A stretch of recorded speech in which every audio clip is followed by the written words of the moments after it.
Ја слушате програмата Низ Светото Писмо.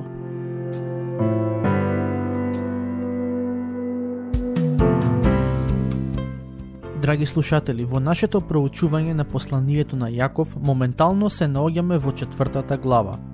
Конкретно во претходната епизода размислувавме за световноста во црквата, односно за начините на размислување и дејствување во црквата кои се водени според световните вредности.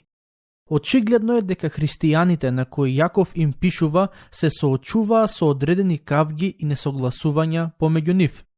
Тоа е причината поради која Јаков ја отвора оваа тема, бидејќи сакаше да им помогне на оние кои го примија посланието да ги надминат тие проблеми.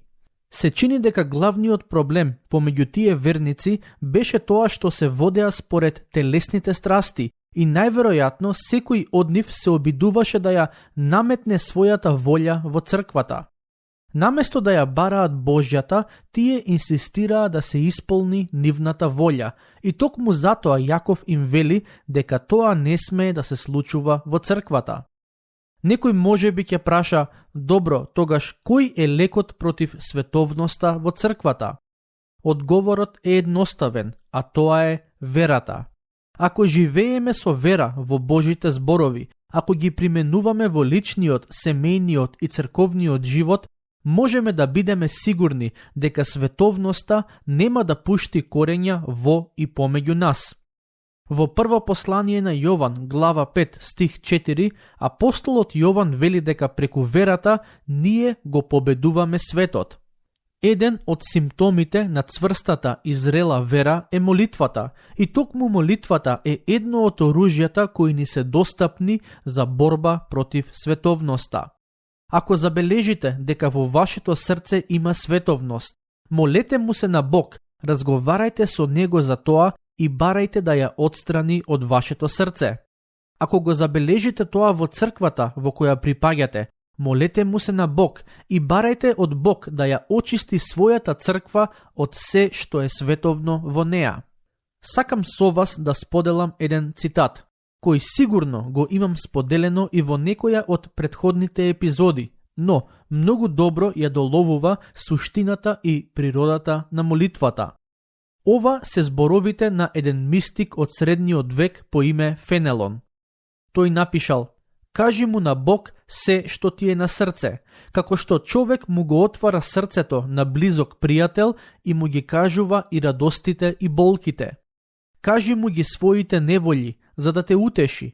Кажи му ги своите радости, за да ги зголеми. Кажи му ги своите копнежи, за да ги очисти. Кажи му што не ти се допаѓа, за да ти помогне да го надминеш. Зборувај му за своите искушенија, за да те заштити од нив. Покажи му ги раните на своето срце, за да ги исцели. Открија својата рамнодушност кон доброто, изопачената наклонетост кон злото, како и својата нестабилност. Кажи му како љубовта кон самиот себе те прави неправеден кон другите, како суетата те наведува на неискреност, како гордоста те мами и тебе и другите. Ако вака ги излееш сите своји слабости, потреби и маки, никогаш нема да ти недостига што да кажеш. Овие теми се секогаш актуелни. Луѓето кои не кријат тајни еден од друг, никогаш не остануваат без тема за разговор. Тие не ги мерат зборовите, бидејќи нема што да сокријат. Не се мислат што да кажат, бидејќи зборуваат од изобилството на срцето без да пресметуваат. Блажени се оние што достигнуваат до таква блиска и отворена поврзаност со Бог. Ако во вашето срце има завист, љубомора, горделивост, непростување или своеволие, најдобриот начин на кој можете да се ослободите од тие нешта е преку молитва. Нема потреба да одите на психијатар. Одете кај Бог во молитва и пред него принесете ги сите своји проблеми. Тој е единствениот кој може да ви помогне да се справите со гревот во вас. Решението не можете да го најдете ниту кај луѓе, ниту во парите, ниту пак во пороците, туку само во Господ. Време е да почнеме со читање на текстот кој денес ќе го обработиме. Глава 4, стих 5. Или пак, мислите дека писмото напразно зборува, со ревност го љуби духот што го вселил во вас. Само да ве потсетам дека стиховите кои му претходат на овој, кои што туку го прочитавме, се однесуваат на световноста. Јаков ги предизвикува примателите на посланието да го прекинат пријателството со светот и да му бидат целосно посветени на Бог, бидејќи пријателството со светот е непријателство со Бог. А сега ги потсетува дека Бог со ревност ги сака оние кои му веруваат. Со други зборови, тој како да сака да им каже: Бог ве сака со голема љубов и ревност. Немојте да мислите дека тоа се празни зборови, а вие како ќе му возвратите? Стих 6. Но тој дава поголема благодат, затоа е речено: Бог се противи на горделивите, а на понизните им дава благодат. Кои се луѓето на кои Бог им дава благодат? На совршените? На безгрешните?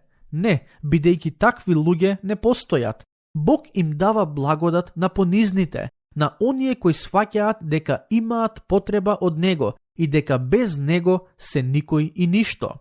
А што е благодата? Благодата е незаслужена благонаклоност која Бог им ја дава на оние кои понизно доаѓаат кај Него.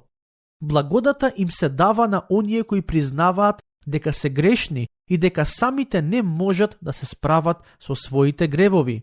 Ако побарате помош од Бог, тој ќе ви ја даде. Ако сте тврдоглави и мислите дека немате потреба од помош, немојте да очекувате ништо од Него. Стих 7. Па затоа, покорете му се на Бога, а противете се на ѓаволот, и тој ќе побегне од вас. Овој стих на едноставен начин ни кажува како да се бориме против сатаната и искушенијата. Има луѓе кои се обидуваат со своји сили да му се спротивстават на ѓаволот, мислејќи дека во себе имаат доволно сила да го победат. Но, тоа не е она кое Светото Писмо не учи. Писмото ни вели дека единствениот начин на кој можеме успешно да му се спротивставиме на ѓаволот е доколку претходно му се подчиниме на Бог. Сигурен сум дека некои од вас кои ја слушаат оваа програма се свесни за гревот во своето срце и за искушенијата кои им се нудат во животот. Верувам дека има моменти кога се прашувате како можете да извојувате победа против злото.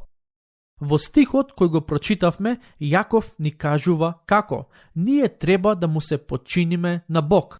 Односно, тоа значи дека треба да се подчиниме на неговите зборови и волја кои ни се откриени во Светото Писмо. Ако живееме според светописната мудрост, ние се уште ќе се соочуваме со нападите од сатаната, но тие напади нема да имаат успех против нас. Во стих 6 Јаков вели дека Бог им дава благодат на понизните, а во стих 7 дека им дава победа над ѓаволот на оние кои му се покоруваат. Во суштина станува збор за исто нешто. Оние кои се понизни се луѓе кои се покоруваат на Божјата волја. Значи, поентата е следна. Ако се понизиме пред Бог, ако му се покориме на неговата волја, тој ќе ни даде благодат и помош, за кога сме искушани од сатаната да не подклекнеме. Верувам, забележавте, како во стих 7 Јаков вели дека ако му се спротивставиме на сатаната преку покорност на Бога, сатаната ќе побегне од нас. Што значи тоа дека сатаната ќе побегне од нас? Дали тоа значи дека за секогаш ќе не остави на мира? Се разбира дека не. Додека сме тука на земјата, ние постојано ќе бидеме искушувани од него. Но, кога во една конкретна ситуација ние ќе му се подчиниме на Бог, сатаната ќе избега така што ќе свати дека во таа ситуација претрпел пораз. Стих 8. Приближете се кон Бога и тој ќе се приближи кон вас. Исчистете ги рацете грешници, поправете ги срцата своји непостојани. Како да се приближиме до Бога? Преку читањето на неговиот збор, преку молитвата, преку причестувањето, преку исповедањето, преку заедништвото со верните. Овие, а и други слични на овие практики ни помагаат да се приближиме до Бог. Јаков вели дека ако ние се приближиме до Бог, и тој ќе се приближи кон нас. Дали ова значи дека самиот Бог се оддалечил од нас? Не, туку тоа значи дека ние се имаме оддалечено од Бог. Некој рекол дека секогаш, кога чувствуваш дека Бог е далеку, не заборавај дека ти си тој кој се оттргнал од Него. Стих 9. Бидете нажалени и плачете и липајте, смевот ваш нека се претвори во плач, а радоста во тага. Светото писмо има стихови кои не повикуваат да се радуваме, но има и вакви кои ни велат да плачеме и липаме. Зошто? Одговорот е поради гревот. На гревот никогаш не треба да му пристапуваме несериозно. Кога слушам како некои христијани се шегуваат со своите и тугите гревови, сваќам дека тие не ја сваќаат опасноста на гревот. Гревот ги уништува животите на луѓето и нивното заедништво со Господ.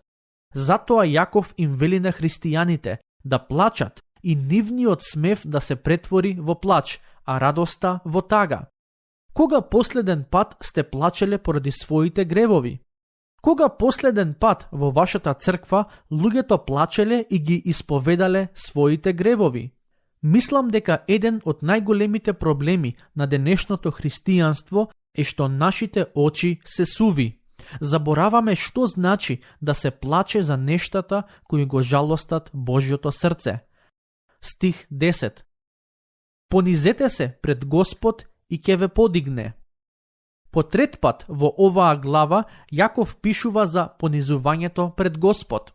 За еден човек да се понизи пред Господ, тој треба да дојде пред Него со празни раце, односно да признае дека сам по себе не е мудар, да признае дека нема сили сам да се соочи со животот, да признае дека не е доволно добар и да ја бара Господовата волја и сила. Ако така му пристапиме на Господ, неговото ветување преку ова послание е дека тој ќе не подигне. Стих 11. Не озборувајте се еден со друг, браќа, зашто кој го озборува братот свој или го суди, тој го напаѓа законот и го суди законот. А ако пак го судиш законот, тогаш ти не си извршител на законот, туку судија. Јазикот, односно зборовите, уште еднаш се јавуваат како тема во ова послание. Јаков им вели на верниците да не се озборуваат. Знаете ли зошто го пишува ова? Бидејќи верниците се озборувале едни со други. Од тогаш наваму многу нешта се промениле, но мислам дека овој грев се уште си е присутен помеѓу христијаните. А што е озборувањето? Тоа е разговор во кој се анализира или критикува животот на некоја личност која не е присутна. А за озборување сме виновни сите. За жал, некогаш помеѓу луѓето постои мислење дека жените се тие кои повеќе озборуваат, но јас искрено не знам дали е тоа вистина. Верувајте ми дека и мажите знаат да озборуваат. Кога озборуваме, ние всушност го користиме јазикот за зло. И наместо да се молиме за другите и да размислуваме како да им помогнеме да напредуваат, ние ги судиме. Стих 12. Еден е законодавецот и судијата, кој може да спаси и погуби, а ти, кој си што осудуваш друг? Судењето на другите е тема која е застапена и во поуките на Господ Исус. Во беседата на гората, тој вели да не судиме, за да не ни биде судено. Многумина мислат дека тој стих ни забранува да дадеме какво било мислење за животот на некој човек. Но, тоа не е така. Наше не е да ги судиме мотивите на срцата на луѓето, но врз основа на Светото писмо можеме и треба да расудуваме кои дела и зборови се правилни, а кои се погрешни. Ако некој живее во прељуба, тоа не значи дека другите немаат право да го соочат со неговиот грев. Ако некој е зависен од алкохол, тоа не значи дека другите не смеат да го именуваат тој грев таков каков што е. Ние не можеме да кажеме зошто некој прави нешто, но можеме да знаеме и да судиме дали самото дело е правилно според Божиот стандард. Стих 13. Слушајте сега вие кои велите, денес или утре ќе тргнеме во оној град и таму ќе останеме 1 година, ќе тргуваме и ќе спечалиме. Сите ние правиме планови за иднината, зарем не? Некои луѓе прават планови за целата година што е пред нив, други пак за следните неколку часови, но речиси сите ние сакаме да планираме. Ако сте личност која сака планирање, Јаков преку овие стихови ви се обраќа вам. Забележете што се вели понатаму. Вие кои не знаете што ќе стане утре. Што е вашиот живот? Тој е пареа која се појавува за кратко време па исчезнува. Место да велите, ако сака Господ да бидеме живи, ќе направиме тоа и тоа. А сега се фалите со својата гордост. Секоја таква фалба е зла. И така, греф е за оној кој знае да прави добро, а не го прави. Верувам дека добро го разбравте што сака да каже. Јаков вели дека кога планираме, од исклучителна важност е да ја имаме Божјата волја на ум, бидејќи воспротивно, ние свесно или несвесно се представуваме себе си како оние кои имаат целосна контрола над своите животи, но и над се што се случува околу нас. Значи, Јаков не вели дека христијаните не треба да планираат, туку да планираат имајќи го Господ и неговата волја во предвид. Тој вели, нашите животи се како пареа која се појавува за кратко време и потоа исчезнува. Да, иако животот може да трае 70, 80, па дури и 100 години, сепак, во светло на вечноста, животот на оваа земја е како пареа. Споредувајќи го со пареа, тој сака да не освести за реалноста дека животот е краток и не знаеме кога може да заврши. Таа помисла не треба да не плаши, туку само да не отрезни, за да бидеме свесни дека има некој кој е над нас и има некој кој контролира се што се случува. Интересно е и тоа што Јаков вели дека кога христијаните планираат без да ја земат во предвид Божјата волја, тие всушност се фалат со својата гордост. Зошто гордост? Затоа што мислат дека нивните планови се најважни и дека нивната волја ќе се исполни. Не е погрешно да правиме планови, но дури и кога тие планови се добри, мора да бидеме свесни дека ние немаме контрола врз светот и случувањата. Господ ја има таа улога, затоа добро е кога планираме секогаш да велиме, ако даде Господ. Тоа не треба да ни биде некоја фраза која ние ја повторуваме како папагали, туку да произлегува од свесноста дека нашите животи се во туги, односно во Господовите раце. А ако не постапуваме согласно овие зборови, Јаков вели дека правиме греф. Да, не знам дали знаевте, но планирањето на иднината без свесноста дека се зависи од Господ е греф. Не само тоа, туку Јаков вели дека секој кој знае што е добро, а не го прави тоа, во суштина прави греф. Тука ќе го завршиме денешното проучување. До следниот пат, Бог нека ве благослови.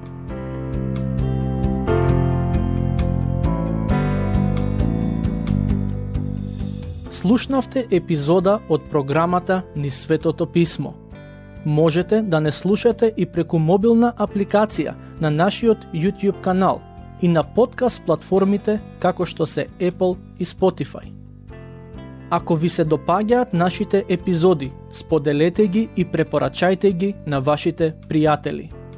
Бидете слободни да ни оставите свој коментар или да ни пишете на нашата имейл адреса nizsvetotopismo@gmail.com. Следете ги нашите страни Низ Светото Писмо на Facebook и Instagram. Епизодите од оваа серија можете да ги најдете и на нашата веб страна ttb.twr.org.